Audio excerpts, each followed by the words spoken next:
ومن سيئات أعمالنا من يهده الله فلا مضل له ومن يضلل فلا هادي له وأشهد أن لا إله إلا الله وحده لا شريك له وأشهد أن محمدا عبده ورسوله الذي أرسله بالحق بشيرا ونذيرا وداعيا إلى الله بإذنه وسراجا منيرا فقد قال الله تعالى في كلامه المجيد والفرقان الحميد فأعوذ بالله من الشيطان الرجيم بسم الله الرحمن الرحيم يا أيها الذين آمنوا اتقوا الله حق تقاته ولا تموتن إلا وأنتم مسلمون يا أيها الناس اتقوا ربكم الذي خلقكم من نفس واحدة وخلق منها زوجها وبث منهما رجالا كثيرا ونساء واتقوا الله الذي تسألون به والأرحم إن الله كان عليكم رقيبا يا أيها الذين آمنوا اتقوا الله وقولوا قولا سديدا يصلح لكم أعمالكم ويغفر لكم ذنوبكم ومن يطع الله ورسوله فقد فاز فوزا عظيما আপনারা একটু সবাই সামনের দিকে এগিয়ে এগিয়ে বসেন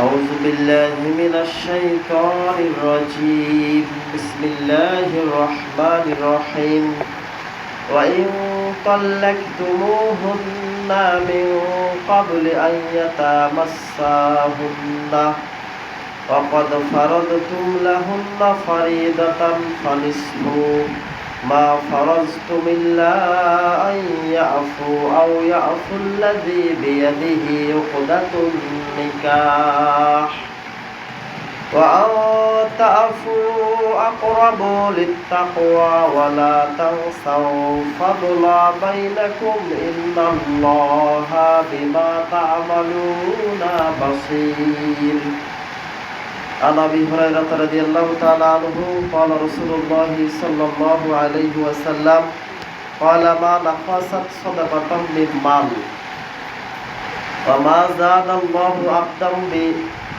أعفى إلا عز من تواضع هذا لله إلا رفع الله رواه البخاري أعوذ بالله من الشيطان الرجيم قاف القرآن المجيد بل أجبوا أن جاءهم منذر منهم فقال الكافرون هذا شيء عجيب أإذا متنا وكنا ترابا ذلك رجع بعيد قد علمنا ما تنقص الأرض منهم وعندنا كتاب حفيظ إلى آخر الآية প্রশংসা আল্লাহ রাব্বুল আলামিনের জন্য যে আল্লাহ রাব্বুল আলামিন আমাদেরকে খাস করে তার ইবাদত করার জন্যই মসজিদে আসার বসার তৌফিক ইনায়েত করেছেন সে আল্লাহ রাব্বুল আলামিনের শুকরিয়া আদায় করি যে আল্লাহ রাব্বুল আলামিন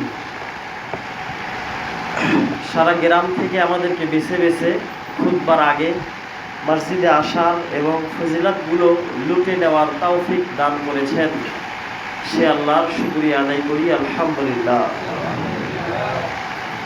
আপনি তখনই মর্যাদাবান ব্যক্তি হতে পারবেন জুম্মার দিনের এই সময়ের ভেতরে যখন আপনি আজানের আগে মসজিদে প্রবেশ করতে পারবেন। এই ফজিলত কিন্তু ইমাম আর মুয়াজ্জিনদের নাই। আবারও বলি, উটের সব আমরা যারা মসজিদে আগে আসি পেয়ে থাকি, এই ফজিলত কিন্তু ইমামেরও নেই, মুয়াজ্জিন সাহেবেরও নেই। মসজিদ সংশ্লিষ্ট বিভিন্ন খাদেম যারা থাকে বিভিন্ন মসজিদে তাদেরও নেই। শুধু আম মুসল্লি যারা, সাধারণ মুসল্লি যারা গ্রাম থেকে আসবে তাদেরকে আল্লাহ রাব্বুল আলামিন এই মর্যাদা দিয়েছেন। বলেন সুবহানাল্লাহ। ইমাম আর মুয়াজ্জিনের মর্যাদা যদি থাকতো তাহলে ইমাম আর মুয়াজ্জিন ছাড়া তুই উটের সব কেউ দিতে পারতো না। ইমামদের মর্যাদা আল্লাহ দিয়েছেন, মুয়াজ্জিনের মর্যাদা আমরা সবাই জানি। কিয়ামতের মাঠে সব ব্যক্তির চাইতে তাদের সম্মান হবে সুউচ্চ, সবাই তাদের মর্যাদাকে দেখতে পাবে, তাদেরকে সবাই মোবারকবাদ মারহাবান এগুলো সম্বোধন করতে থাকবেন। দুনিয়ার বুকে উট কোরবানি করে আল্লাহর নৈকট্য হাসিল করা যায়, গরু কোরবানি করে, ছাগল দুম্বা কোরবানি করে আল্লাহর নৈকট্য হাসিল করা যায়, এবং আখেরাতে হাসরের মাঠে মর্যাদাবান হওয়া যায়। আল্লাহ রাব্বুল আলামিন সে আমলগুলো করার আমাদেরকে তৌফিক দান করুক, বলেন আল্লাহুম্মা আমিন। শান্তির বাণী দ্বারা পেশ করছি আমাদের প্রিয় নবী মুহাম্মদ রাসূলুল্লাহ সাল্লাল্লাহু আলাইহি সাল্লাম। নবী করিম সাল্লাল্লাহু আলাইহি সাল্লামের অগণিত বাণী রয়েছে, তার প্রত্যেকটা কথা, কাজ এবং সমর্থনকে হাদিস বলা হয়। অতএব তার অনেক হাদিস রয়েছে। তার একটি মাত্র হাদিস বলবো দরুদের শুনতে, সেটি হচ্ছে আল্লাহ নবী সাল্লাল্লাহু আলাইহি সাল্লাম সাহাবীদেরকে সবসময় উপদেশ দিতেন, আদেশ করতেন পাপ থেকে বেঁচে থাকার জন্য, অন্যায় থেকে বেঁচে থাকার জন্য। নবী সাল্লাল্লাহু আলাইহি সাল্লামের জামানায় সাহাবীদের ভেতরে যদি অথবা কোনো গ্রাম্য ব্যক্তি, অনারবি ব্যক্তির সাথে যদি কোনো আরবি ব্যক্তির কোনো ঝগড়া ফাসাদ বিবাদ লেগে যেত, আল্লাহ নবী সাল্লাল্লাহু আলাইহি সাল্লাম সেটাকে কিভাবে সমাধান করতেন। তিনি যদি সমাধানগুলো না করতেন তাহলে আমরা মুসলিম, আমরা সমাধানের পথগুলো খুঁজে পেতাম না। সম্মানিত উপস্থিতি, নবী সাল্লাল্লাহু আলাইহি সাল্লামের হাদিস এই জন্য যদি আমরা ফলো করি তাহলে আমরা কল্যাণ প্রাপ্ত হতে পারবো। আল্লাহ রাব্বুল আলামিন আমাদেরকে বোঝার তৌফিক দান করুক, আল্লাহুম্মা আমিন। নবীর উপর দরুদ পাঠ করি, সকলেই বলি আল্লাহুম্মা সাল্লি আলাইহি আল্লাহুম্মা বারিক আলাইহি। সম্মানিত উপস্থিতি, আজকের এই সাপ্তাহিক ঈদের জুম্মার দিনের খুতবার বিষয়বস্তু হচ্ছে আল আফওয়া। আফওয়া সম্পর্কিত বিভিন্ন তথ্য কোরআন এবং হাদিস থেকে আপনাদের সম্মুখে দেওয়ার চেষ্টা করব। সম্মানিত উপস্থিতি, আফওয়া বিষয়ে আজকের যে আলোচনা হবে, আফওয়ার আরবিতে আর একটি নাম রয়েছে আল গফুর। মানে কি বলেন তো? ক্ষমা। আজকের জুম্মার খুতবার গুরুত্বপূর্ণ আলোচনার বিষয় থাকছে ক্ষমা। ক্ষমা এক মহৎ গুণ। যে ব্যক্তি ক্ষমা করতে জানে সে ব্যক্তি আল্লাহ রাব্বুল আলামিনের কাছে অনেক মর্যাদাবান হন। এই সম্পর্কে কোরআন থেকে 4 থেকে 5টি আয়াত আপনাদের সম্মুখে আলোচনা করব। খুতবাতে একটি বলেছি, আর নবী সাল্লাল্লাহু আলাইহি সাল্লামের হাদিস থেকে বেশ কয়েকটি হাদিস বলে আজকের খুতবা শেষ করব। কেননা আজকের তাপটা অনেক বেশি, মসজিদে আমাদের অনেক কয়টা ফ্যান চলছে, আমরা তাও থাকতে পারছি না, অনেক কষ্ট হচ্ছে, অনেকেই ঘেমে যাচ্ছেন। একটু চিন্তা করেন আমাদের পাশেই মা বোনেরা, তারা আরও কত কষ্ট করছেন। এই যে রোদ, তাদের উপরে নেই কোনো ছাদ, আছে একটা সাধারণ একটা কি বলে কাপড়, প্লাস্টিকের কাপড়, সেটা তো তাপ করে তারা যে আরও কি হচ্ছে। আমরা তো একটা গেঞ্জি পরেছি, তার উপর একটা পাঞ্জাবি পরেছি, হয়তোবা কেউ শুধু গেঞ্জিই পরে এসেছি, এরপরও মসজিদের ভেতরে তালাই রয়েছে, ফ্যান রয়েছে, ওপরে আছে টিন। এই তাপ আমরা সহ্য করতে পারছি না। মা বোনদের সবসময় পর্দা করতে হয়, তারা যে কতগুলো কাপড় পরিধান করে তাদের শরীরকে ঢাকার জন্য, এগুলো পরিধানের মাধ্যমে তাদের ইবাদত করতে হয়, কিন্তু তাদেরকে আমরা সুখে রাখতে পারছি না। এটা আমাদের একটা ব্যর্থতা। আল্লাহ রাব্বুল আলামিন যেন এই ব্যর্থতাকে কাটিয়ে তোলার তৌফিক দান করেন, বলেন আল্লাহুম্মা আমিন। অন্তর থেকে একটু বলেন আল্লাহুম্মা আমিন।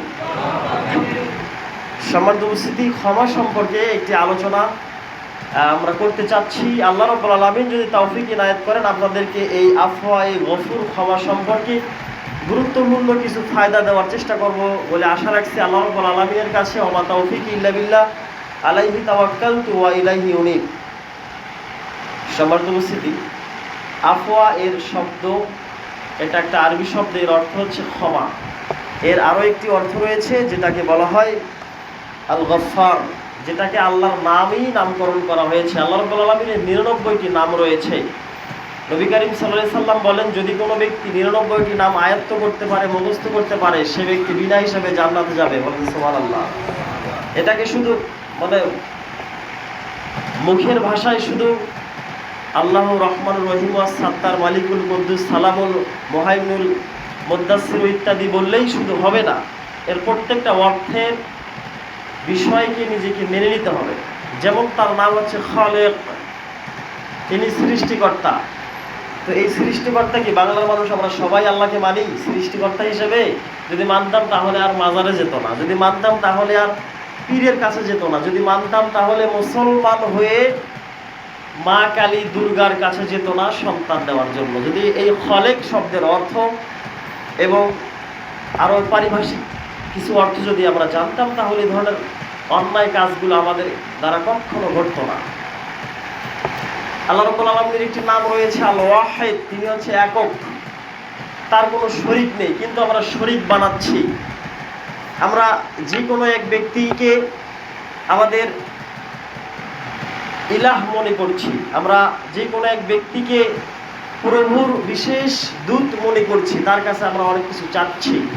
তাহলে ওয়াহিদ নামের অর্থ কি থাকে? তার নাম সমাদ, তিনি অমুখাপেক্ষী, তিনি কারো কাছে চান না, আমরাই বরঞ্চ তার কাছে চাই।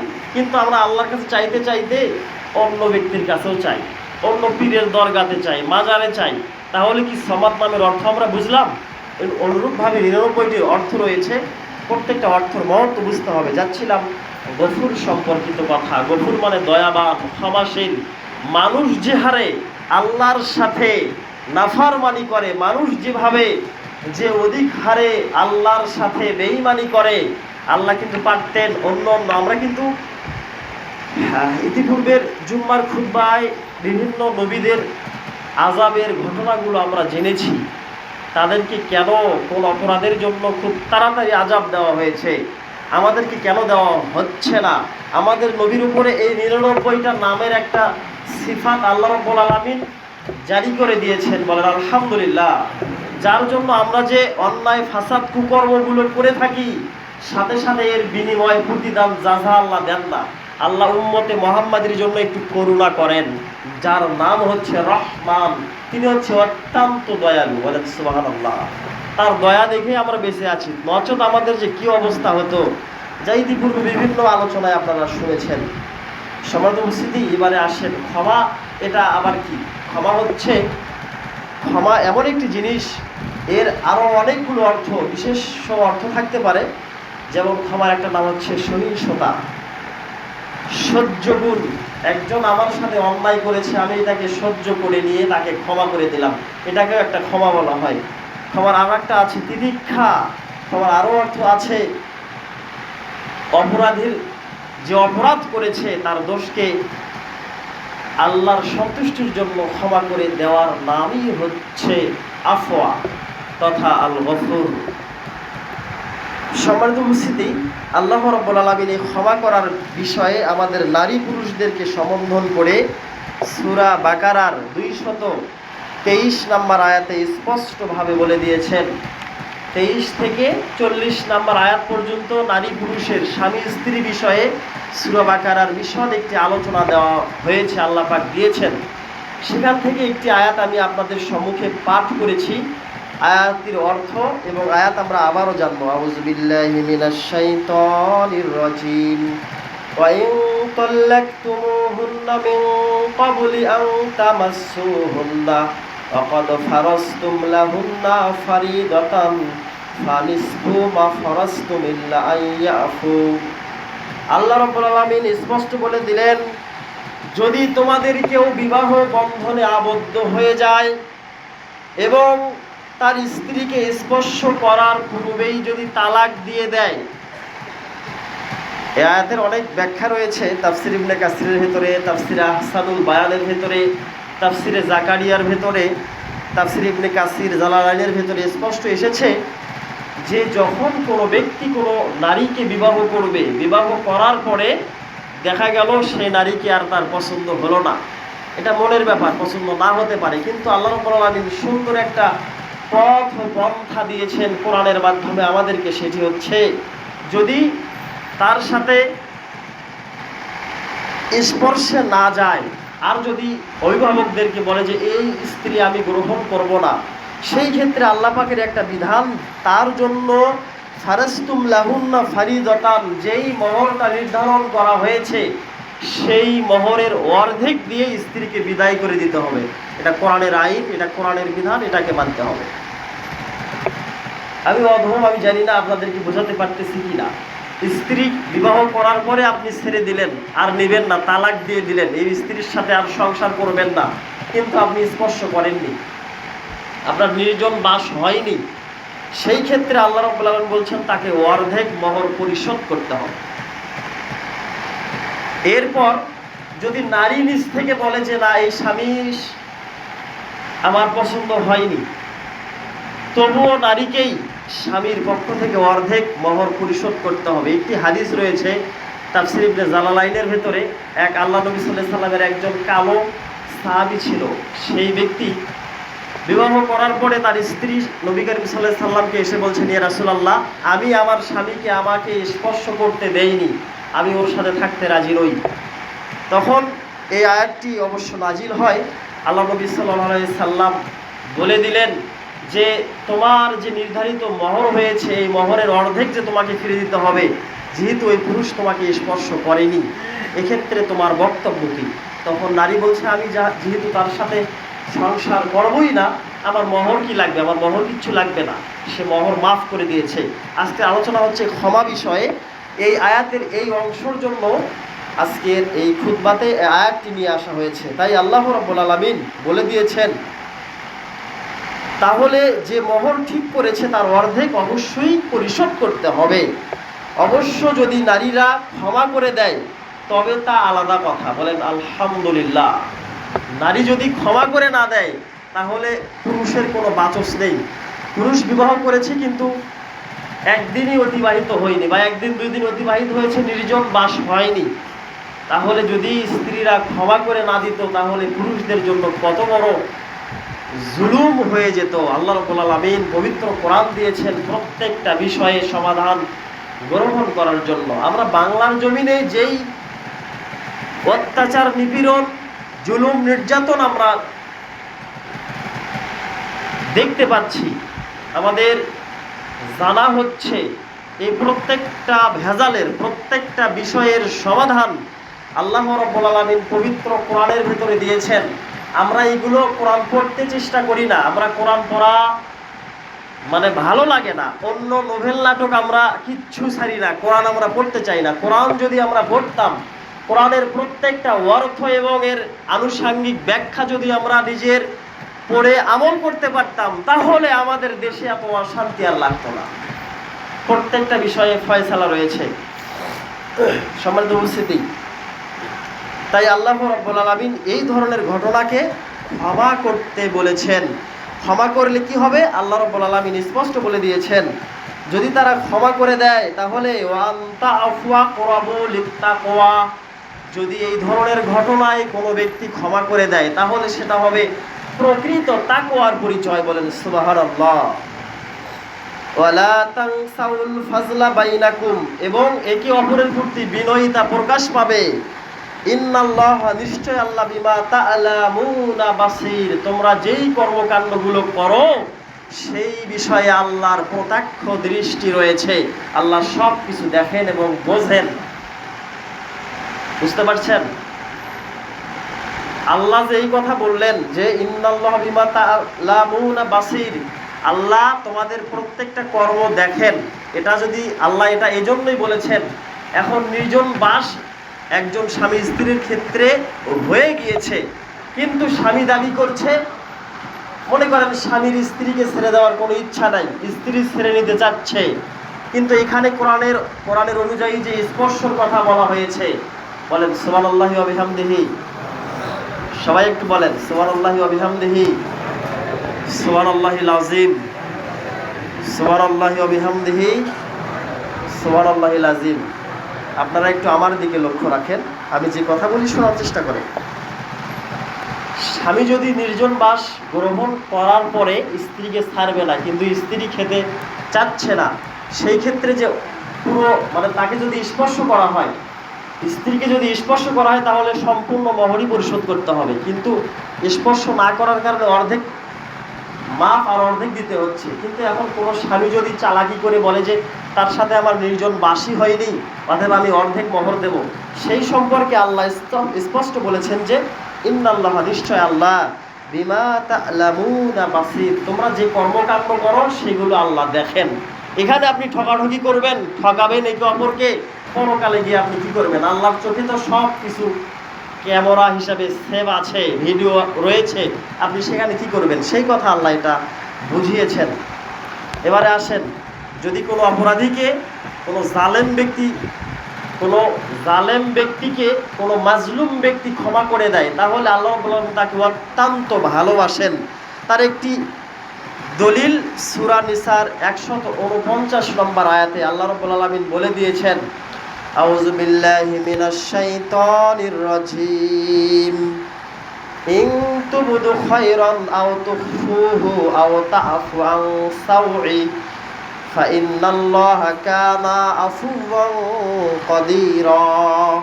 আল্লাহ রাব্বুল আলামিন বলেন, তোমরা যদি কল্যাণ করো প্রকাশ্যভাবে অথবা কল্যাণ করো গোপনভাবে, অথবা যদি তোমরা অন্যের অপরাধকে ক্ষমা করে দাও, তবে জেনে রেখো আল্লাহ নিজেও অত্যন্ত মহান ক্ষমাশীল। বলেন সুবহানাল্লাহ। আপনি একটা কল্যাণকর কাজ করলেন, সেটা প্রকাশ্য হোক এবং গোপন হোক, আল্লাহ বলছেন অথবা কেউ আপনার উপরে জুলুম নির্যাতন করেছে, আপনি তাকে ক্ষমা করে দিলেন গোপনে। ক্ষমার পিছনে কিছু কথা রয়েছে, কোরআন তো সংক্ষিপ্ত, আসলে তাফসীর সহ ব্যাখ্যা না করলে আপনি বুঝতে পারবেন না। আপনি গোপনে ক্ষমা করে দিলেন, গোপনে ক্ষমা কি? দেখেন, আল্লাহ নবী সাল্লাল্লাহু আলাইহি সাল্লামের জামানায় এক সাহাবী আর এক সাহাবীর তর্ক বিতর্ক হতে হতে তার লোককে মুখের ভেতরে নিয়ে জোরে একটা কামড় বসে দিয়েছে। কামড়, এই হাদিস আপনারা শুনেছেন। কামড় বসে দেওয়ার সাথেই লোকটি তার হাতকে জোরে ঝাটকানি দেওয়ার সাথে সাথে সামনের দুটি দাঁত খুলে এসেছে। নবী করিম সাল্লাল্লাহু আলাইহি সাল্লামকে বিচার দেওয়া হলো, ইয়া রাসূলুল্লাহ, অমুকের সাথে আমার তর্ক বিতর্ক হতে হতেও আমার দাঁত ভেঙে দিয়েছে। নবী সাল্লাল্লাহু আলাইহি সাল্লাম বললেন, তাকে ডাকো, তার বিচার করা হবে, তোমার দাঁত কেন সে ভেঙে দিল? নবী সাল্লাল্লাহু আলাইহি সাল্লাম কি গায়েব জানতেন? কিন্তু আমাদের এক মাযহাবী ভাইরা আছে, তারা বলে নবী সাল্লাল্লাহু আলাইহি সাল্লাম গায়েব জানতেন। তিনি যদি গায়েব জানতেন তাহলে বলতেন যে দাঁত কেন ভাঙছেন, তিনি বিষয়টা জানতেন। ওই সাহাবীকে ডাকা হলো, ওই সাহাবী আসলেন, বলছেন যে তুমি ওর দাঁত কেন ভেঙে দিয়েছো? তখন বলছি, ইয়া রাসূলুল্লাহ, ওর সাথে আমার তর্ক বিতর্ক হতে হতে এক পর্যায়ে ওর সুযোগে আমার লোক ওর মুখের ভেতরে নিয়ে কামড় বসেছে, আমি আমার হাতকে বাঁচানোর জন্য ঝটকান দিয়েছি, দুটি দাঁত খুলে এসেছে। নবী সাল্লাল্লাহু আলাইহি সাল্লাম বলছেন, বিচার সমাধান, এখানে আর কোনো বিচার হবে না। ও কি, তুমি কামড় দিয়েছো, ও কি হাত দিয়ে থাকবে? ওকে তো বাঁচাতে হবে। ওর হাত বাঁচাছে, দাঁত খুলে এসেছে, এখানে আর কোনো বিচার হবে না। তোমাদের বিচার তোমরাই নিজেরাই করেছো। তো এই প্রসঙ্গে ঘটনা ঘটতে ঘটতে এক সাহাবীর সাথে একটা মারামারি হয়। সেই মারামারিতে একজন আরব বেদুইনকে হত্যা করে ফেলা হয়। এবারে আল্লাহ নবী সাল্লাল্লাহু আলাইহি সাল্লাম, বুখারীর একটি হাদিসে রয়েছে দিয়াত সম্পর্কে। দিয়াত হচ্ছে রক্তপণ। রক্তপণ কাকে বলে? একজন ব্যক্তিকে যদি কেউ মেরে ফেলে দেয়, হত্যা করে, তাহলে হত্যার বদলে হত্যা, যাকে কোরআনের ভাষায় কিসাস বলা হয়, এটা করতে হবে। এবারে মৃত্যু ব্যক্তির মানে যাকে মেরে ফেলে দেওয়া হলো, সেই পরিবারকে যে হত্যা করলো তাকে সেই পরিবারের কাছে কোরআনের আইন অনুযায়ী পাঠানো হয়। তারা তাকে হত্যা করলে করতে পারে, মেরে ফেলতে পারে, তার জন্য কোনো গুনাহ হবে না, কেননা সে একজন ব্যক্তিকে, নিরপরাধ মানুষকে হত্যা করেছে। বাংলার জমিনে যদি কোরআনের আইন থাকতো, তাহলে এই যে ফজলুল হক হলে কি ঘটনা ঘটলো আপনারা সবাই কিন্তু জানেন, যারা নেট দুনিয়ায় থাকেন তারা সবাই জানেন কিভাবে একজন ছেলেকে নির্মমভাবে হত্যা করা হলো, সাধারণত মোবাইল চুরির দায়ে। যদি হত্যার বিধান বাংলাদেশে চালু থাকতো, তাহলে যারা তাকে হত্যা করেছে, যে 6 জনের নাম হচ্ছে, সেই 6 জনকেও হত্যা করা হতো কোরআনের আইন অনুযায়ী। কোরআন তো কেউ মানতেই চায় না, পড়তেই চায় না, মানা থাকলো দূরের কথা, কোথায় থেকে মানবে? এবারে আসেন, এই সাহাবীদের কাছে ওই ব্যক্তির, যে ব্যক্তি হত্যা করেছিল, তাকে পাঠিয়ে দেওয়া হলো। এবারে আল্লাহ নবী সাল্লাল্লাহু আলাইহি সাল্লাম বললেন, তোমরা যদি এর দিয়াত গ্রহণ করতে চাও, দিয়াতটা কেমন হবে? বুখারীর হাদিস, একজন ব্যক্তিকে যদি বিনা অপরাধে হত্যা করা হয়, তাহলে 3 30টি উটনি তাকে দান মানে দিতে হবে, দান নয়, একবারই দিতে হবে, এটা বাধ্য। এবং 4 বছরের 40টি উট তাকে দিতে হবে। তাহলে কয়টা হলো? 70টা। উষ্টুরি আর উট কিন্তু রাত দিন পার্থক্য, নারী আর পুরুষ। এবারে আল্লাহ নবী সাল্লাল্লাহু আলাইহি সাল্লাম বলছেন যে আরো 40টি গাভীর উটনি ওই হত্যা হওয়া পরিবারকে, এই ব্যক্তিকে দিতে হবে যে হত্যা করেছে। ইসলামের আইন কে মানবে? এতগুলো উট কোথায় পাবে? এত টাকা কোথায় পাবে? একটা উটের দাম 60 লাখ টাকা। আপনি চিন্তা করছেন নবী সাল্লাল্লাহু আলাইহি সাল্লামের আইনটা কত কঠিন, যাতে কেউ একে অপরকে হত্যা করতে না পারে। এবারে আসেন, হাদিসের কথা বললে কোনো সমস্যা নাই, বাংলাদেশে তো কোরআনের আইনই নাই, বলতে সমস্যা নাই। আল্লাহ নবী সাল্লাল্লাহু আলাইহি সাল্লাম নির্ধারণ করলেন, যদি কোনো ব্যক্তি মারপিট করতে করতে একটা হাত ভেঙে ফেলে, একটা হাত ভেঙে যায়, তাহলে আল্লাহ নবী সাল্লাল্লাহু আলাইহি সাল্লাম বলছেন তাকে 100 উট দিতে হবে। কত? 100 উট। যদি একটা লোক ভেঙে যায়, তাহলে আল্লাহ নবী সাল্লাল্লাহু আলাইহি সাল্লাম বলছেন তাকে 10টা গাভীর উট বিধান দিতে হবে। এটার নাম হচ্ছে রক্তপণ, এটার নাম হচ্ছে দিয়াত। আপনি এখনই বুখারী শরীফ খোলেন, 6114 নম্বর থেকে 6116 নম্বর হাদিসের ভেতরে বিস্তারিত পাবেন। ওখানে ঘটনা উল্লেখ করা হয়েছে কেন লোক ভাঙলে এতগুলো উট দিতে হবে, যাতে মানুষের ভেতরে ফাসাদ, দ্বন্দ্ব, কলহ না হয়। নবী সাল্লাল্লাহু আলাইহি সাল্লাম কোরআনের এই বিধানগুলো দিয়েছেন। আমরা তো কোরআনই মানি না, আমরা বিধান কেমনে প্রয়োগ করব? এটা সারা বিশ্বব্যাপী এই আইন। ধরতে গেলে সৌদিতে তো আর থাকিনি, যারা প্রবাসে ছিলেন তারা জানতে পারবেন যে এই আইন আছে কিনা। তবে একটা জিনিস দেখা যায়, যদি জিনাত বা অপকর্মে ধরা পড়ে তাহলে তাকে ফাঁসি দেওয়া হয় বা গলা কেটে ফেলা হয়। সম্মানিত উপস্থিতি, এগুলো হচ্ছে কোরআনের বিধান। তো এইগুলো তো বাংলার মানুষ, ভারতের মানুষ, পাকিস্তানের মানুষ মানতে রাজি নয়, সহিহ হাদিস মানতেই চায় না, কোরআনই পড়তে জানে না, কিভাবে করবে?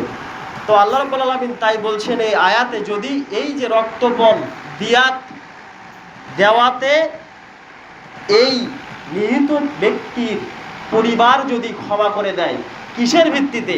এতগুলো রক্তপণ দেওয়ার পরে যদি ক্ষমা করে দেয়, তাহলে উত্তম ক্ষমা হবে। জানি না আমি আপনাদেরকে বুঝাতে পারতেছি কিনা। একজন ব্যক্তিকে হত্যা করেছে, আমি তাকে ঢালাও ক্ষমা করে দিলাম, এটার নাম ক্ষমা নয়। ক্ষমা হচ্ছে তাকে দিয়াত গ্রহণ করতে হবে। এতগুলো উষ্ট্রি উট, গাভীর উট তাকে দেওয়ার পরে এই নিহতের পরিবার যদি বলে আমি তোমাকে ক্ষমা করে দিলাম, কোনো কিসাস হবে না, সেটা হচ্ছে উত্তম ক্ষমা। এখন আপনি আপনার বিবেককে প্রশ্ন করেন, কোরআনের এই বিধান কি কেউ মানবে? কেউ মানবে না, মানতে চায় না। যদি মানতো তাহলে দেশের ভেতরে অবশ্যই শান্তি অবশ্যই প্রতিষ্ঠিত হতো।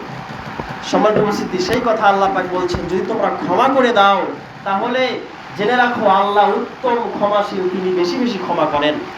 এই যে বৃষ্টি হচ্ছে না, কিছুদিন আগে ধানের জমিতে হাঁটুর উপরে পানি, সেই পানি কোথায় গেল? পানি নেই।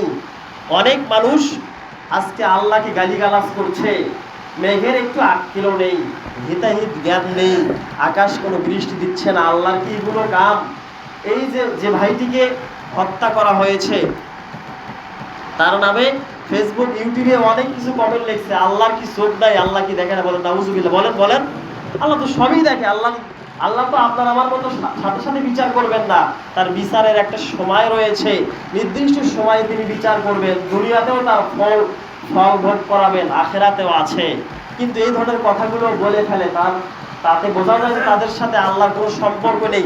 আল্লাহ কি, আল্লাহর সম্পর্কে তাদের জানার কোনো আগ্রহ, এই গ্রহণযোগ্যতাই নেই, যার জন্য তারা আল্লাহকে এই ধরনের গর্হিত নোংরা কথাগুলো বলে থাকে। আল্লাহ রাব্বুল আলামিন যেন এই ধরনের এই গর্হিত কাজ থেকে যেন আমাদেরকে রক্ষা করেন, বলেন আল্লাহুম্মা আমিন। এবারে আসেন, আল্লাহ রাব্বুল আলামিন বললেন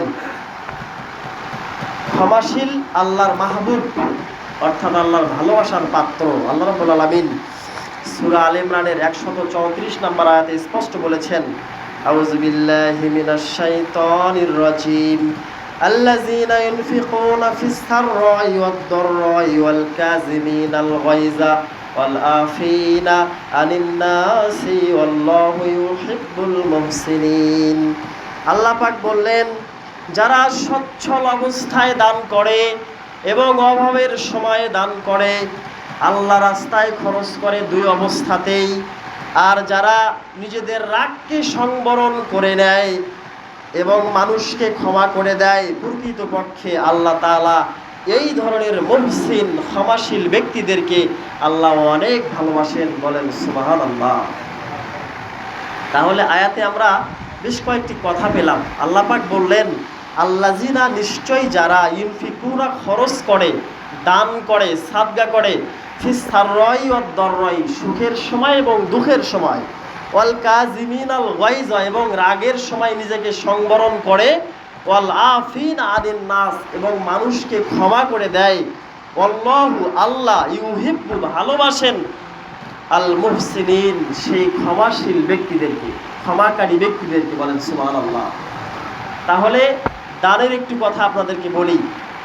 এখানে মুসান্নেফ, যারা তাফসিরকারক, যারা তাফসির করেছেন, তারা এখানে উল্লেখ করেছেন যে সুখের অবস্থায়, সচ্ছলতায় এবং দুঃখ দুর্দশার ভেতরে যারা দান করবে, সাদকা করবে, এখানে বিশেষ একটি মহৎ রয়েছে, বিশেষ একটি হিকমত রয়েছে। হিকমতটা কেমন? আল্লাহ নবী সাল্লাল্লাহু আলাইহি সাল্লাম বলেন, যখন মানুষ সুখের ভেতরে চলে যায়, যখন মানুষের অভাব আর থাকে না, তখন সে আল্লাহকে ভুলে যায়, তার দ্বারাই অন্যায় কাজগুলো বেশি বেশি হয়। এই সুখের সময় সে যদি দান সাদকা করে, তাহলে তার অন্তরটা প্রশান্ত লাভ করে, প্রশান্তিতা পায়, এবং ভাবে যে না, আমার এই দান দ্বারা, আমার এই অনুদান দ্বারা ওই ব্যক্তির কল্যাণ হবে, আল্লাহ আমার উপর সন্তুষ্ট থাকবেন। তাহলে সে আল্লাহকে আর ভুলতে পারে না। আবার যখন অভাব ধরে যায়, অভাব যখন মানুষের আসে, ওই মানুষটা এমন দুশ্চিন্তার ভেতরে পড়ে যায়, তাকে নামাজ, রোজা, হজ, যাকাত, ইসলামের কোনো কথা কিচ্ছু ভালো লাগে না। একটাই সমস্যা তার মাথায়, টেনশন, ওই চিন্তা ঘুরপাক খায় যে এই অভাব আমার কিভাবে সরবে। তাকে যদি তার পরিবার থেকে, সমাজ থেকে বলা হয়, তুমি একটু সালাত পড়তে আসো না কেন ভাই, তুমি সালাত পড়ো, আমাকে আর এগুলো ভালো লাগে না, টেনশনে আমার শেষ। আমার টেনশনের একটাই হাতিয়ার, তাসবিরি, বলেন নাউজুবিল্লাহ। টেনশন হয় আর তাসবিরি ফুকায়, দুঃখিত, ফুকায় না, নিজে মানে ভেতরের দিকে টানে। এই বিড়ি, সিগারেট, জর্দা, তামাক, গুল, সিগারেট, নেশাদার যত খাদ্য রয়েছে সবই হারাম। এই হারাম দিয়ে কোনোদিন টেনশন মুক্ত হয় না। টেনশন মুক্ত হওয়ার একটাই শ্রেষ্ঠ দোয়া রয়েছে, শুধু টেনশনের জন্যই, অন্য ক্ষেত্রেও আছে দোয়াটির অনেক কল্যাণ। যদি কোনো টেনশনকারী ব্যক্তি বলে লা হাওলা ওয়ালা কুওয়াতা ইল্লা বিল্লাহ, বারবার যদি তেলাওয়াত করতে থাকে, পাঠ করতে থাকে, আল্লাহ রাব্বুল আলামিন তার টেনশনকে দূর করে দিবেন।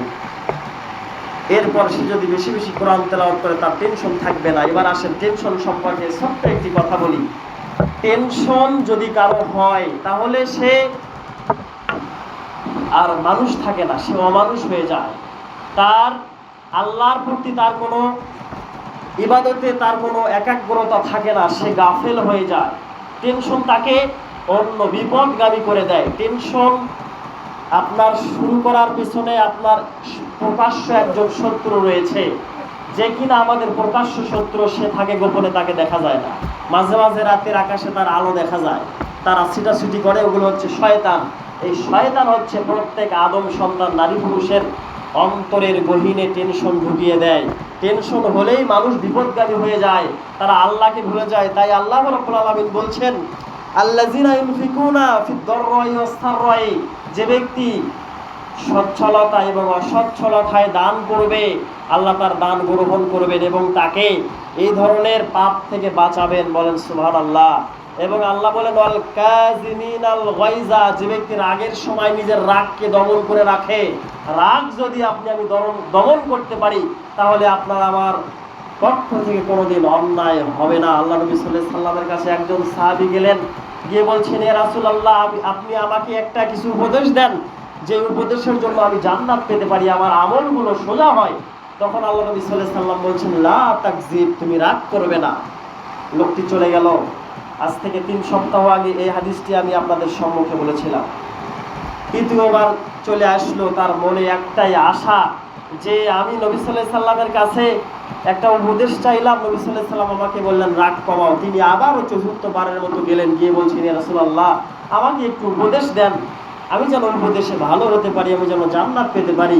এবারে আল্লাহ নবী সাল্লাল্লাহু আলাইহি সাল্লাম বলছেন, লা তাকযিব, তুমি রাগ করো না। একজন সাহাবী ডেকে বলছেন যে, সাহাবী, তুমি বুঝতে পারছো না আমার ভাই? নবী সাল্লাল্লাহু আলাইহি সাল্লাম বলছেন, রাগকে যদি তুমি দমিয়ে রাখতে পারো, তাহলে তোমার দ্বারা সব ভালো কাজই সংগঠিত হবে, বলেন সুবহানাল্লাহ। তাহলে আল্লাহ রাব্বুল আলামিন যেন আমরা যে আলোচনাগুলো করলাম, আল্লাহ পাক যেন আমাদের সবাইকে এই ধরনের আমলগুলো করার তৌফিক দান করেন, বলেন আল্লাহুম্মা আমিন। আয়াতের একটি অংশ বাকি থাকলো, এটা হচ্ছে ওয়াল আফিনা আনিন নাস। মানুষ যদি ভুল ত্রুটি করেই ফেলে, সেগুলো দিয়াতের মাধ্যমে ক্ষমা করে দেওয়াটা হচ্ছে মানুষের জন্য অত্যন্ত একটা মূল্যবান কাজ। আর এই কাজ করলে আল্লাহ বললেন আল্লাহু ইউহিব্বুল মুহসিনিন, আর আল্লাহ এই ক্ষমাশীল ব্যক্তিদেরকে অনেক ভালোবাসেন। তাহলে এবার আসেন, আল্লাহ যদি কোনো ক্ষমাকারীকে ক্ষমা করে দেন, দুঃখিত, যদি কোনো জালেমকে আপনি ক্ষমা করে দেন, তাহলে আপনি হলেন ক্ষমাকারী। আর এই ক্ষমাকারী হওয়ার জন্য আল্লাহ রাব্বুল আলামিন আপনাকে ভালোবাসবেন। তাহলে যদি আমি আল্লাহর ভালোবাসার পাত্র হতে পারি, তাহলে কি আল্লাহ আপনাকে আমাকে জাহান্নামে দিবেন? বলেন, আপনারাই বলেন, দিবেন? আল্লাহর যদি আমরা ভালোবাসার পাত্র হই, তাহলে আল্লাহ কি আমাদেরকে আযাব দিবেন? অবশ্যই শান্তির জায়গাতে রাখবেন। সেই কথাগুলো আল্লাহ রাব্বুল আলামিন বলেছেন। তাই আপনাদেরকে আমি আজকে জুম্মার খুতবার পক্ষ থেকে উদাত্ত আহ্বান জানাবো, সবাই একটু প্রতিদিন 10 মিনিট করে কোরআন শিক্ষা করার চেষ্টা করেন, কোরআন পড়ার শিক্ষা করার চেষ্টা করেন, কোরআন পড়ার অভ্যাস গড়ে তুলুন। সবার কাছে কম বেশি এই ফোনটি আছে, এখান থেকে আমরা প্লে স্টোর থেকে কিন্তু অনেক কোরআন ডাউনলোড করতে পারি। সেগুলো যদি আমরা দিনে 5 মিনিট করে একটু পড়লে কিন্তু কোনো ক্ষতি হবে না। সেখানে যদি আমরা আরেকটা ক্লিক করি, তাহলে সেখানে অর্থ চলে আসবে, তাফসীর চলে আসবে। এগুলো যদি আমরা আমাদের জীবনকে পরিচালনার ক্ষেত্রে যদি কাজে লাগাতে পারি, তাহলে আমরা সফলকাম হতে পারবো, তাহলে আমরা আল্লাহর ভালোবাসার পাত্র হতে পারবো। আল্লাহ পাক আমাদেরকে সেই তৌফিক দান করুক, বোঝার তৌফিক দান করুক, বলে আল্লাহুম্মা আমিন। এবারে আল্লাহ রাব্বুল আলামিন আরো একটি কথা বললেন, খুযিল আফওয়া ওয়ামরু বিল মা'রুফ ওয়ারিজ আনিল জাহিলিন। আল্লাহ রাব্বুল আলামিন বললেন, তোমরা ক্ষমা করার অভ্যাস গড়ে তোলো, ভালো কাজের আদেশ দাও এবং মূর্খ জাহেল ব্যক্তিদের থেকে তোমরা দূরে থাকো। সূরা আরাফ 199 নম্বর আয়াত। আল্লাহ রাব্বুল আলামিন বললেন, খুযিল আফওয়া, তোমরা ক্ষমা করার অভ্যাস গড়ে তোলো, ওয়ামরু বিল মা'রুফ, ভালো কাজের আদেশ দাও, ওয়ারিজ আনিল জাহিলিন, মূর্খ ব্যক্তিদের সাথ থেকে তোমরা দূরে থাকো। তাই বলে কি সমাজে যারা মূর্খ আছেন তাদেরকে আমরা একেবারে বহিষ্কার করে দেব, তাদেরকে আমরা বয়কট করব? কখনোই নয়। তাদের সাথে যদি আমাদের কোনো তর্ক বিতর্ক হয়, সেই ক্ষেত্রে আমরা তাদের থেকে দূরে থাকবো। কেননা যাদের শিক্ষাগত যোগ্যতা নেই, যারা সংসারের অভাবের তাড়নায় পড়ালেখা করতে পারেনি, তারা তো আমাদের সমাজেরই আমাদের ভাই, আমাদের প্রিয় ভাই, দিনী ভাই। তাদেরকে আমরা ভাইয়ের সেই সম্মান থেকে অবশ্যই সম্মান দেব। যদি তাদের সাথে আমাদের তর্ক বিতর্ক হয়, তাহলে সেখান থেকে আমরা নিজেকে সংবরণ করব, দূরে রাখবো। কেননা তাদের সাথে তর্ক বিতর্ক করলেন, তাহলে তো আপনি শিক্ষিত, আপনার ভিতরে শিক্ষা থাকলো না। শিক্ষার মর্যাদা আমাদের সবাইকে দিতে হবে এবং সুশিক্ষায় শিক্ষিত হয়ে সমাজের সকল প্রকার কুসংস্কার, শিরক, বিদআতকে পরিহার করতে হবে। আল্লাহ রাব্বুল আলামিন আমাদেরকে সেই তৌফিক দান করুন, বলে আল্লাহুম্মা আমিন। এই যে আল্লাহ রাব্বুল আলামিন স্পষ্ট বলে দিলেন যে জাহেলদের কাছ থেকে তোমরা দূরে সরে থাকো। ছোট্ট একটি ঘটনা তাফসীর ইবনে জালালাইনের ভেতরে এসেছে এই আয়াতের, খুব সংক্ষেপ করে আমি শেষ করে দেব। নবী করিম সাল্লাল্লাহু আলাইহি সাল্লামের ওয়াফাতের পরে আবু বকর খেলাফতের দায়িত্ব পেলেন। তার ওয়াফাতের পরে ওমর রাদিয়াল্লাহু তাআলা আনহু খেলাফতের দায়িত্ব পেলেন এবং তিনি যখন তার বিচার কার্যালয়ে বসেন, আরও কিছু সংখ্যক তাবি এবং সাহাবীদেরকে নিয়ে তিনি বসেন। তাদের ভেতরে হুররা নামে একজন সাহাবী ছিলেন। তিনি গ্রাম থেকে শহরে বসবাস করেন, আর হযরতে ওমর রাদিয়াল্লাহু তাআলা আনহু তাকে বিচার কার্যালয়ে বসে নিয়ে বিভিন্ন কথাবার্তা, বিভিন্ন আদেশ নিষেধ করে থাকেন। তাহলে ওমর রাদিয়াল্লাহু তাআলা আনহুর একজন কাছের ঘনিষ্ঠ ব্যক্তি বা সেই খেলাফতের দায়িত্বের সামান্যতম হলো একজন সদস্য। তো একদিন গ্রাম থেকে তার এক চাচা এসেছে। কার চাচা? ওই হররা ব্যক্তির, হররা নামক ওই সাহাবীর চাচা এসেছে।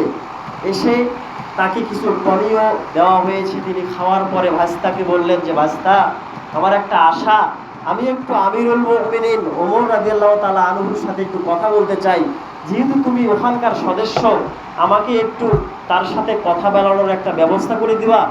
তখন তিনি ওমর রাদিয়াল্লাহু তাআলা আনহুর কাছে গিয়ে বলছেন যে, হে আমিরুল মুমিনিন, আমার চাচা এই আরজ করেছে, আপনি একটু এটাকে গ্রহণ করেন। ওমর রাদিয়াল্লাহু তাআলা আনহু সেটাকে গ্রহণ করেছেন। এবারে যখন কেন্দ্র যখন খোলার সময় হয়েছে, সবাই গিয়ে উপস্থিত। ওমরার পাশেই তার চাচাকে বসানো হয়েছে। এবারে ওমর রাদিয়াল্লাহু তাআলা আনহু ঘর থেকে বের হয়ে তিনি যখন চেয়ারে বসবেন, এমত অবস্থায় ওমরার চাচা বলছে যে, ওমর, আপনি তো ভালো মানুষ নন, আপনি তো আমাদের এলাকায় কোনো অনুদান দেন না, আপনার দ্বারা কোনো কাজ হবে না, আপনি কিসের গভর্নর, আপনি কি করতে পারেন, আপনি সমাজের কোনো কিছু করতে পারেন না। ওমর রাদিয়াল্লাহু তাআলা আনহুর রাগে চেয়ার না বসে তিনি দাঁড়িয়ে গেলেন, তার দিকে আগিয়ে গেলেন। ওমর রাদিয়াল্লাহু তাআলা আনহুর একটা অভ্যাস, তিনি যখন কারোর সাথে রাগ হতেন ডাইরেক্ট তরবারি বের করে বলেন। ওমর রাদিয়াল্লাহু তাআলা আনহুর চরিত্র কি এইরকম যে তিনি সমাজে কিছু দেন না? তিনি রাতের অন্ধকারে আটার বস্তা নিজের পিঠে করে নিয়ে গিয়ে অভাবী দুস্থ তাদের বাড়িতে বাড়িতে পৌঁছান। এই ব্যক্তির কথা শুনে বলেন, ওমরের রাগ কেমন হওয়া দরকার? আপনি নিজের দিয়ে প্রশ্ন করেন, আপনি যদি কোনো দায়িত্বশীল হন আর আপনার কাছে যদি এই ধরনের কথা আসে, তখন আপনার কি মনে হবে? ওমর রাদিয়াল্লাহু তাআলা এইভাবে রাগে উঠলেন। তখন হররা বলছেন যে, হে আমিরুল মুমিনিন, আল্লাহ রাব্বুল আলামিন সূরা আরাফের 100 এই আয়াতটা 99 নম্বর আয়াত আল্লাহ নবী সাল্লাল্লাহু আলাইহি সাল্লামের কাছে কথন করে জানিয়ে দিলেন যে, এই ধরনের জাহেলদের থেকে নিজেকে দূরে রাখো। আপনি যদি তার কাছে যান তাহলে তো ঘটনা আরো পেছ খাবে। তখন ওমর রাদিয়াল্লাহু তাআলা আনহু আয়াতের কথা শুনতে শুনতেই কোরআনের ভিতরে একটা সূরা মানে একটা আয়াত রয়েছে, আল্লাহ পাক বলেন, ওয়াজিলাত কুলুবুহুম যাদাতহুম ঈমানাও ওয়া আলা রাব্বিহিম ইয়াতাওয়াক্কালুন।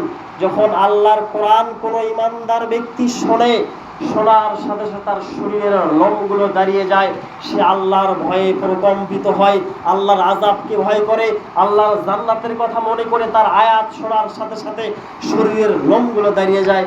এই ধরনের ঘটনা সূরা আনফালের একটা আয়াত। এই ধরনের ঘটনা, এই ঘটনাটাই, এই আয়াতটা হুররা পাঠ করার সাথে সাথে ওমর রাদিয়াল্লাহু তাআলা আনহু তার সিংহাসনে টুক করে বসে পড়লেন। বলেন সুবহানাল্লাহ। এই ঘটনা এবং আয়াত থেকে আপনাকে আমি স্পষ্ট জানাচ্ছি, যদি কোনো গ্রাম্য ব্যক্তি, জাহেল ব্যক্তি, মূর্খ ব্যক্তি, যার শিক্ষাগত যোগ্যতা নাই, এমন ব্যক্তির সাথে যদি আপনার তর্ক হয়ে যায়, তাহলে এই আয়াতের প্রতি আমল করা আপনার একান্ত দায়িত্ব এবং কর্তব্য। আল্লাহ পাক আমাদের সবাইকে বোঝার তৌফিক দান করুন, আল্লাহুম্মা আমিন। এ বলে বক্তব্য শেষ করলাম। আকুলি কওলি হাযা আস্তাগফিরুল্লাহ ওয়া লাকুম ওয়া লিসাইরিল মুসলিমিন।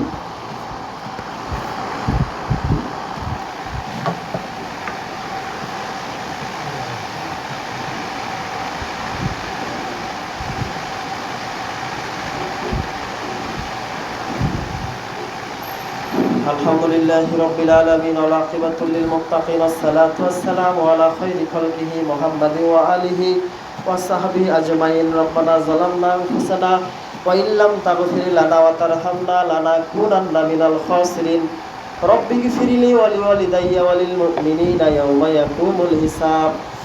আমাদের সমাজের এক ভাই অসুস্থ, বগুড়া মেডিকেলে আছে না, কি নাম? বাচ্চু শেখ। এই যে এই কোনাতি যার বাড়ি, অর্থাৎ বিদ্যুতের নানা, আল্লাহ রাব্বুল আলামিন তাকে শিফায়ে কুল্লিয়া দান করুক, বলে আল্লাহুম্মা আমিন। তিনি আমাদের মসজিদের নিয়মিত সালাতি 5 ওয়াক্ত সালাতি আদায় করেন, আল্লাহ রাব্বুল আলামিন তাকে শিফা দান করুক, বলে আল্লাহুম্মা আমিন। আমরা অন্তর থেকে আরও দোয়া করছি আমাদের সমাজে যারা অসুস্থ ব্যক্তি আছেন। আমাদের মুরব্বী নান্নু সাহেব, উনিও দোয়া চেয়েছেন, উনি অসুস্থ। এরকম যারা আমরা অসুস্থ আছি, আমাদের সবার জন্য আজকের খুতবায় দোয়া থাকবে। আল্লাহ রাব্বুল আলামিন তাদেরকে শিফান আজিলান দান করুন, বলে আল্লাহুম্মা আমিন। বলে আল্লাহুম্মা আযহিবিল বাস রব্বান নাস ওয়াশফি আনতাশ শাফি লা শিফা ইল্লা শিফাউকা শিফান লা ইউগাদিরু সাকামা। আল্লাহ রাব্বুল আলামিন আমরা আজকে যে আলোচনাগুলো শুনলাম, আমাদের সবাইকে আমল করার তৌফিক দান করুক, আল্লাহুম্মা আমিন। আমি জানি আপনাদের অন্তরগুলো অনেক ভালো, অত্যন্ত ভালো। তার একটি ছোট্ট একটি প্রমাণ আপনাদেরকে এখনই দেব। আপনারা হুজুর, মুয়াজ্জিন এবং যারাই ইসলামী দায়িত্বশীল বা যে কোনো দায়িত্বশীল, তাদেরকে আপনারা অত্যন্ত সম্মান করতে জানেন। এটা আপনারা জানি না কীভাবে শিখেছেন। আল্লাহ পাক আপনাদেরকে এরকম সম্মান করার আরও তৌফিক দান করুক। সকলেই একটু অন্তর থেকে বলি আল্লাহুম্মা আমিন। কারণ আমি আজকে একটু সকাল সকাল এসেছি গোবিন্দগঞ্জে, যে কোনো এক ইমামের সাথে আমার সাক্ষাৎ করার একটা দরকার ছিল আর কি। আমি আগে ভাগে শিখে এসেছি। মসজিদে খোঁজ নিলাম, শুনে দেখলাম যে তিনি মসজিদে নেই। তিনি সভাপতি এবং কেশিয়ারের বাড়িতে আছেন বা কোনো একটা মুসল্লির বাড়িতে আছেন। ফোন করে আমি সেখানেই গেলাম, তিনি আমার সাথে দেখা করতে চাইলেন না। এরপরও আমার যে প্রয়োজন, ওনার সাথে সাক্ষাৎ করে কথাটা বুঝে দিতে হবে, অন্যকে দিয়ে হবে না, উনি একটা লোক পাঠাচ্ছেন। তো আমি ওনাকে বললাম, ঠিক আছে ভাই, আপনি আমার মোটর সাইকেলটা দেখেন, আমি একটু ভেতরেই যাবো। বলছে, ভাই ভেতরে যাওয়ার প্রয়োজন নাই, উনি নিষেধ করলেন, এখানেই থাকেন। তারপরও আমি গেলাম, যেহেতু আমার প্রয়োজন। গিয়ে দেখি ইন্না লিল্লাহি ওয়া ইন্না ইলাইহি রাজিউন, এটা কিন্তু মৃত্যুর দোয়া নয়, যে কোনো একটা ক্ষেত্রে খারাপ কিছু দেখলেই দোয়াটা পাঠ করতে হয়। গিয়ে দেখি ইমাম সাহেব একটা বাঁশের খাটিয়ে সেটাকে পীড়া হিসেবে ব্যবহার করে বসে আছেন। সামনে অন টাইম প্লেটে কিছু ভালো খাদ্য আছে, পোলা আছে, সুন্দর কয়েকখানা গোস্তর টুকরো আছে, দই আছে, মিষ্টি আছে। এত বড় একজন ইমাম সাহেবকে খাটে বসে ভাত খাওয়াচ্ছে। ইন্না লিল্লাহি ওয়া ইন্না ইলাইহি রাজিউন। এত বড় একজন ইমাম, তার সম্মান যদি এমন হয়, তারা তো শহরের মানুষ, আর আপনারা কিসের মানুষ? গ্রামের মানুষ। আমি মনে করি এই ধরনের আলেমগুলো যদি আপনাদের এই সমাজে আসে, অনেকেই তো আসে, অনেকের মুখ থেকে আলহামদুলিল্লাহ সবই খুব ভালো কথাই শোনা যায়।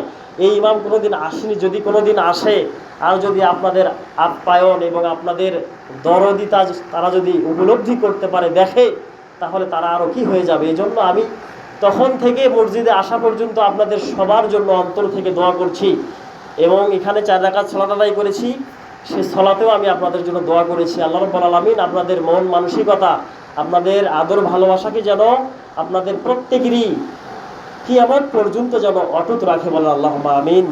আপনারা যেভাবে হুজুরদেরকে কদর সম্মান করেন, আর এত বড় একজন আলেম দেখে আমাকে এত খারাপ লাগলো। আমি তখন বুঝতে পারলাম যে আমাকে কেন ওখানে যেতে নিষেধ করা হলো। এত বড় মাপের একজন আলেম, আর সভাপতি, সেক্রেটারি, কেশিয়ার বা ধরেন সাধারণ মুসল্লি, সেই বাড়িতে এইভাবে হুজুরকে আপ্যায়ন করা হচ্ছে। খাদ্যর অভাব নেই, ভালো খাদ্য, কিন্তু বসার একটা জায়গা নাই। হাজার হাজার কোটি কোটি টাকা দিয়ে 2 তলা 3 তলা 5 তলা বিল্ডিং হয়েছে, ইমামের একটা বসার জায়গা নেই। তার তুলনায় আল্লাহ রাব্বুল আলামিন আমাদেরকে কত সম্মানের জায়গায় রেখেছেন। এই সম্মানের শুকরিয়া সারা জীবন করেও শেষ করা যাবে না।